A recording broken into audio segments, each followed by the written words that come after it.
Hey everybody, this is Will. Today we're diving into grain delay. What is it? How do you use it? And I'm going to show you one of my favorite tips and tricks to use grain delay to create kind of like an octave shimmery type effect. So let's dive in. Now in this series in Sunday Sound Design, we're going through each individual audio effect in Ableton Live. And today we're on grain delay. So I'm going to double click here to load in grain delay. Now by default, this is not going to sound like much. I'm going to disable this. Let you hear kind of the default preset here. I'm using Creator's Piano, which is a piano instrument I created for Ableton Live. This is what it sounds like.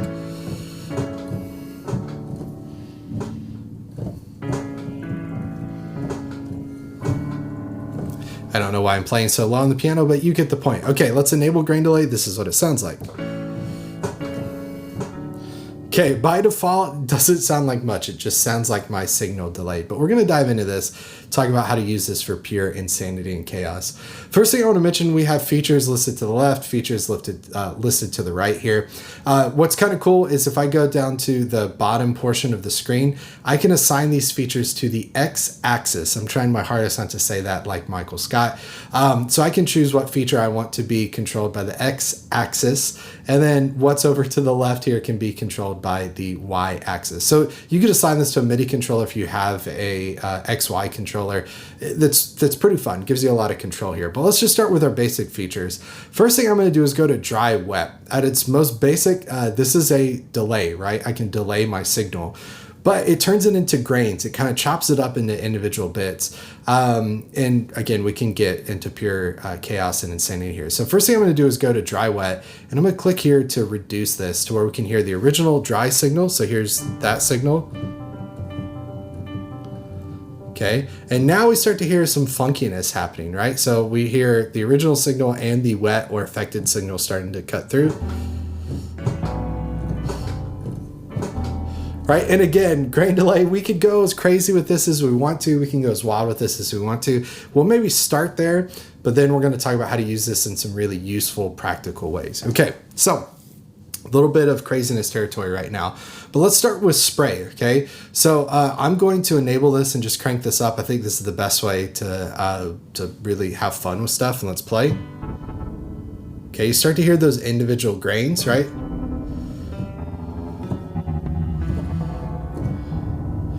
So really increasing spray, and let's go all the way to wet.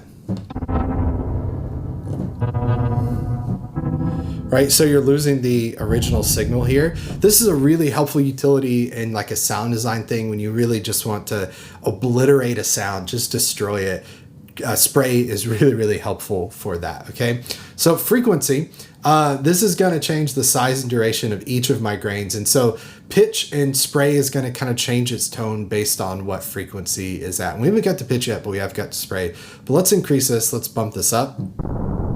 Right, you can hear automatically how that's changed. Okay, let's reduce it. Go a little higher now.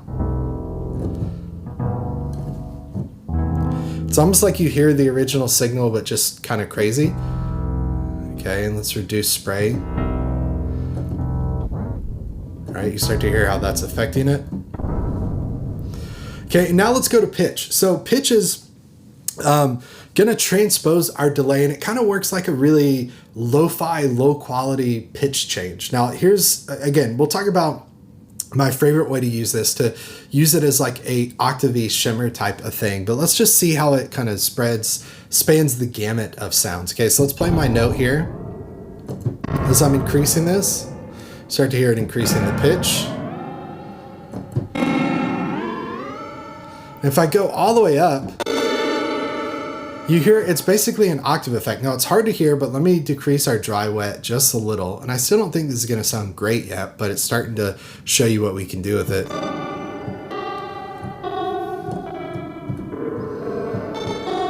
Okay, again, doesn't sound very practical, very usable, but you can hear the graininess of the sound. You can hear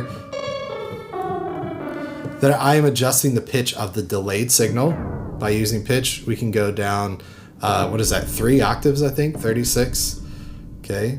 And we can go up in pitch. And again, remember, frequency adjusts the sound of this. So let's play.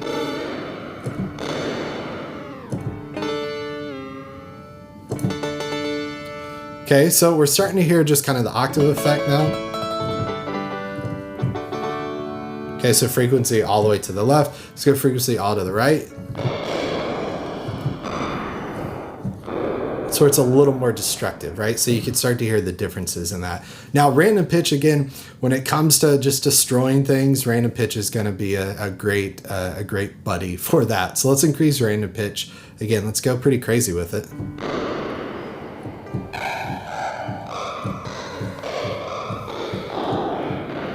Okay, now I like keeping frequency kind of low here because it lets the signal cut through a little better, I think.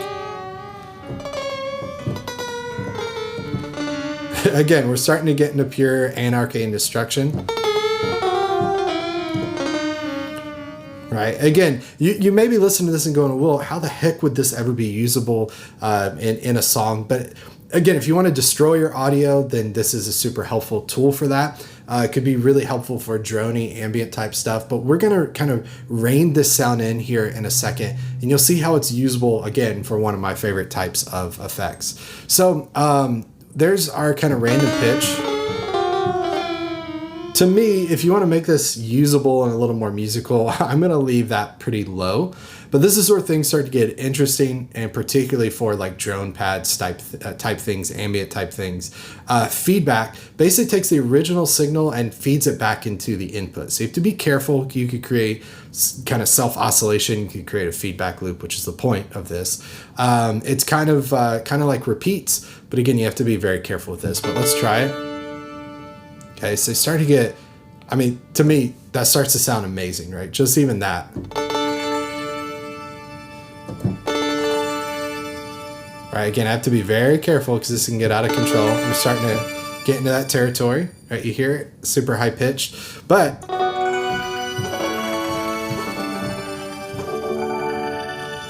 when it comes to usability, that's starting to sound pretty stinking cool. And depending on how I blend that in with the dry wet, again, opens up tons of really, really fun possibilities. So now dry wet, again, we talked about at 100%, we just have the pure affected signal, which is going to be our delayed signal. So if you're playing this, putting this effect on live audio or MIDI, you're going to feel a bit of a delay there, right? But if I decrease it, then I'm going to blend in the original signal with the affected signal. So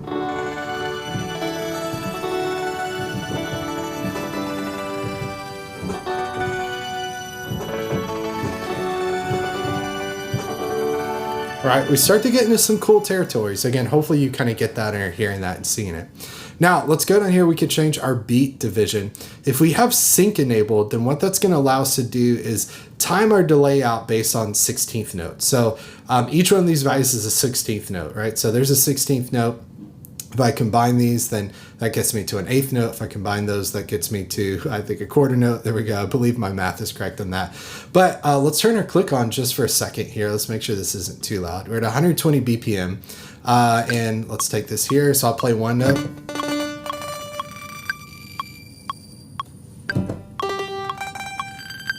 Okay, let's change our value.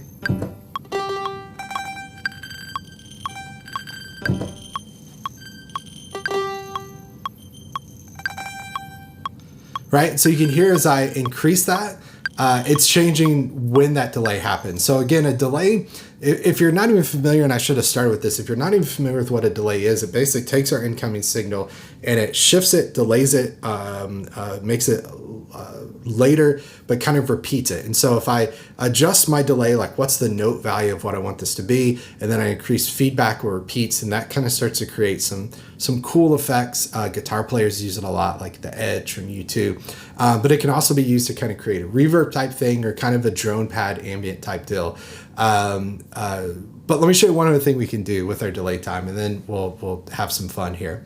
So again, I can change my delay time. The beginning note is going to be a little faster because it's 16th notes all the way up to, I think that's a full measure if I remember correctly. Yep, 16th notes.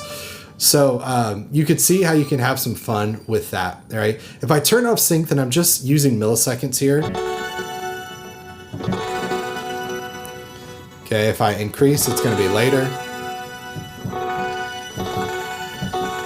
Then I can decrease this, so it's going to be a little faster. Right, and then have some fun, experiment with increasing this and increasing your feedback. Again, be really careful with this and where this kind of ends up, But you can start to create some really cool kind of drone pad ambient things. You start to hear it happening now. Minus my bad piano playing, right?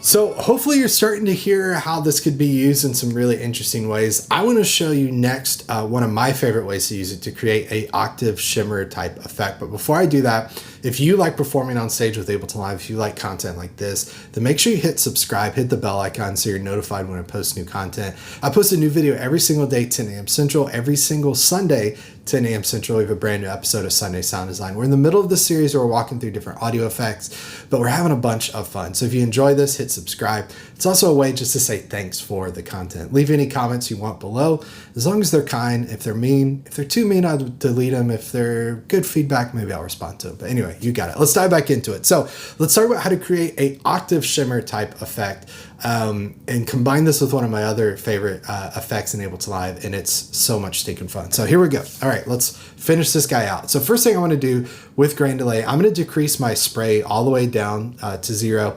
I'm going to decrease my frequency all the way to the left. This is actually kind of in reverse. This is higher pitch, this is lower pitch. So I'm going to go all the way to the left. I want my pitch to be all the way up, basically an octave. Random pitch is going to be all the way down. We don't need that. I'm going to be careful with feedback here.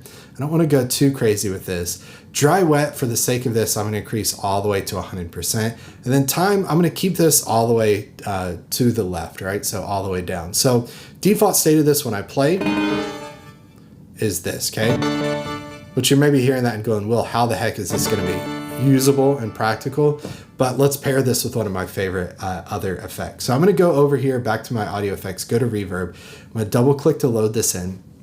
If you've watched any Sunday Sound Design, you know I'm a creature of habit. I do a few things with reverb every time I load it in. I go to global quality here. I set this to high. I increase decay time and set my dry wet to 100%. Okay. Sometimes I'll decrease chorus, sometimes I'll decrease spin just a little bit, but that's kind of typically where I start. Now, the secret sauce to really making this happen and making this useful is I take both of these. I'm going to click the device title bar here. I'm going to hold shift, click the device title bar for reverb. I'm going to hit Command G. If you're on a Mac, it's Command G, Control G if you're on a PC, and it's going to group these together. Then I'm going to go over here to my chain list, and you see where it says drop audio effects here. I'm going to right click and I'm going to create a chain. So essentially what I did is I created a wet chain, which is grain delay, 100% wet, reverb 100% up, and I created a dry chain here. So this is like my dry original signal passing through, and this is the wet signal. I'm going to take the wet signal, pull it all the way down to 0 just for a second. I'm going to play my piano, okay? Okay, I really am feeling the vibes today, so I'm going to take my tone knob here and turn this down. So we're just going to go super vibey with our piano.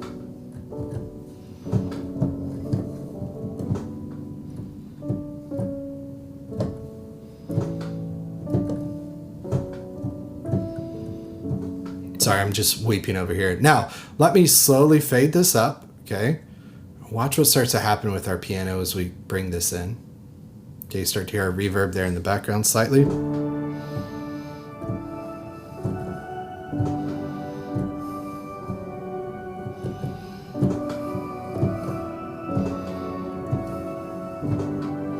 Okay, so that's, again, I'm weeping over here. I'm not going to show my face on camera because there's tears just streaming down my face. But I want to show you one other utility, one other thing I do to this to have some fun. Again, you can mess with feedback to create a little bit more of a drone, and we'll do that in a second. But I'm going to go up to auto filter now, and I'm going to put a filter between my grain delay and my reverb.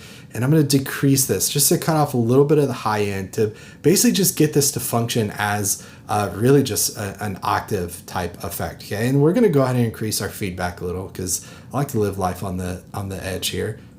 You start to hear it kind of self-oscillate in the background, which is fun. And let's just go ahead and play.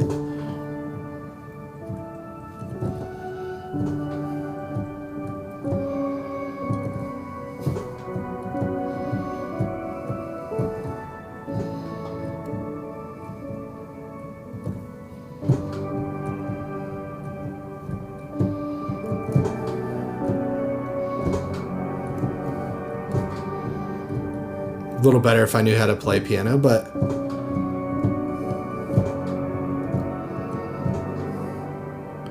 right, so you start to hear kind of the vibe that happens here. Now this becomes even more powerful when I start to MIDI map. Let's do this live in the moment. I'm gonna hit Command M. I think my MIDI controller's set up properly. Yep, here we go, we're going for it. We're just gonna live life on the edge, okay? So I'm gonna open up my filter as I play here for my grain delay. You can hear filter down, you can barely hear it. Let's bring our filter, open it up a little.